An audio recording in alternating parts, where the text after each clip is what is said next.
آج میں بات کروں گا کہ جو Jammu and Kashmir legislative assembly ہے انہوں نے ایک قانون پاس کیا ہے جس کا نام ہے the Jammu and Kashmir tenancy act 2025۔ یہ جو قانون یہ بات کر رہا ہے کہ جو ہمارے سوسائٹی میں ہمارے یہاں میں جو کمرشل اسپیس میں جو رینٹ ایگریمنٹس بنتے ہیں، جو کرایہ نامے بنتے ہیں، وہ کیسے بنیں گے، جو اس کے بارے میں پورا قانون ہے۔ اگر ان کے درمیان کوئی کنٹروورسی ہوگی یا کوئی مسئلہ ہوگا یا کوئی پرابلم ہوگی، وہ کیسے اپنے مسئلوں کو حل کریں گے، یہ جو رینٹ ایگریمنٹس یہ کیسے وجود میں آئیں گے، اس سب چیز کے بارے میں بات کرتا ہے۔ اس کے بعد جب یہ قانون وجود میں آیا تو جب اس کو لایا گیا تو اس کے بعد جو جموں اینڈ کشمیر جو وکلا برادری ہے ان نے اس کے بارے میں اپنا احتجاج درج کیا کہ جو ایگزیکٹو اور جوڈیشری کے درمیان جو سپریشن آف پاور، ان کے الگ الگ پاورز ہے، ان کو ختم کیا جا رہا ہے اس ایکٹ کی وجہ سے۔ اب میں بات کروں گا کہ جو یہ ایکٹ ہے اس میں خاص کیا چیز ہے، اس پہ میں بات کروں گا۔ سب سے پہلی بات یہ ہے کہ جب بھی کوئی رینٹ ایگریمنٹ بنے گا، اس سے یہ جو قانون اس نے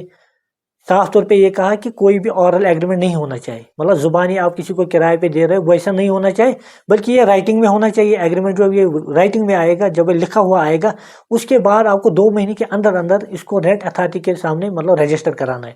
وہاں پہ پیش کرنا ہے۔ یہ جو رینٹ اتھارٹی یہ ایک آفیسر بنے گا جس کی رینک کم سے کم ڈپٹی کلیکٹر رینک کا بندہ ہوگا، اس کے پاس آپ کو یہ جتنے بھی رینٹ ایگریمنٹس ہیں وہاں پہ ایک طرح کے درج کرانے ہوں گے۔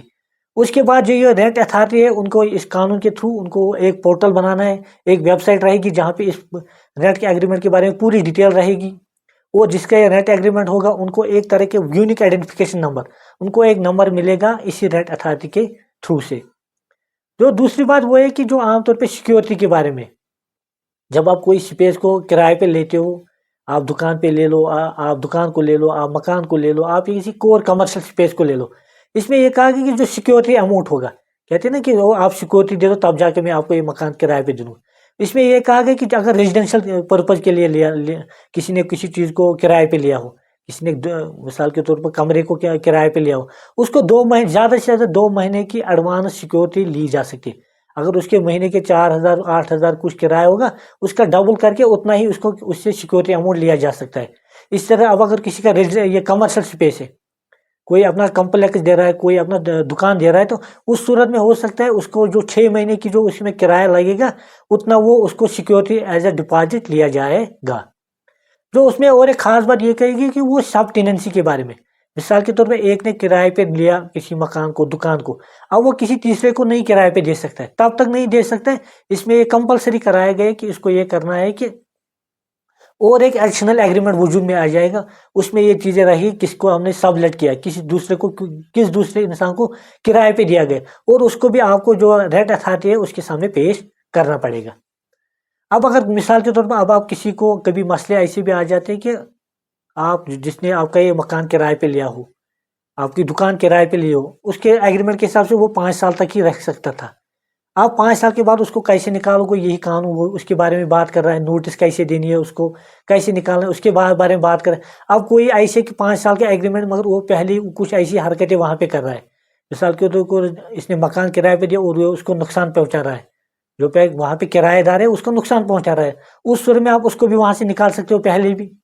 یا کوئی امورل ایکٹیویٹی کر رہا ہے یا انلیگل کوئی کام کر رہا ہے یا کسی ریپیئر کرانے ہو، اس صورت میں بھی اس کو آپ وہاں سے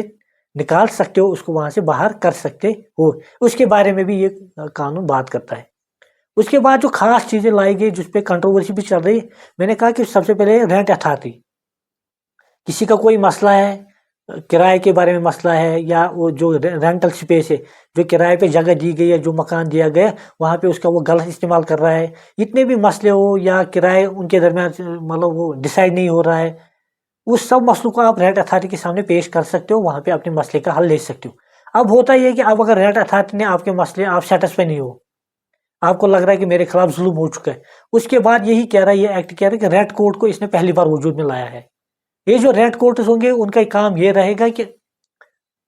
اس کا جو آفیسر ہوگا وہ ایڈیشنل ڈپٹی میجسٹریٹ کے رینک کا ہوگا، وہ یہ چیزیں سنے گا، اور اس کو بھی کورٹ ہی، اس کو بھی مطلب گورنمنٹ کا جو ڈپٹی کمشنر ہوگا، جو ڈسٹرکٹ میجسٹریٹ ہوگا، اس کے ساتھ بات کرنے کے بعد ہی وہ رینٹ کورٹ کو وجود میں لایا جائے، جو اس کو مطلب جو ہیڈ کرے گا، جو اس کا پریسائڈنگ آفیسر رہے گا۔ اسی ایکٹ نے اور ایک بات کہی، وہ ہے رینٹ ٹریبونلز کے بارے میں بات کی ہے۔ یہ جو رینٹ ٹریبونلز ہوگا، جو اس کا مطلب جو پریسائڈنگ آفیسر ہوگا وہ کم سے کم جو ڈسٹرکٹ جج یا جو ایڈیشنل ڈسٹرکٹ جج کے رینک کا جو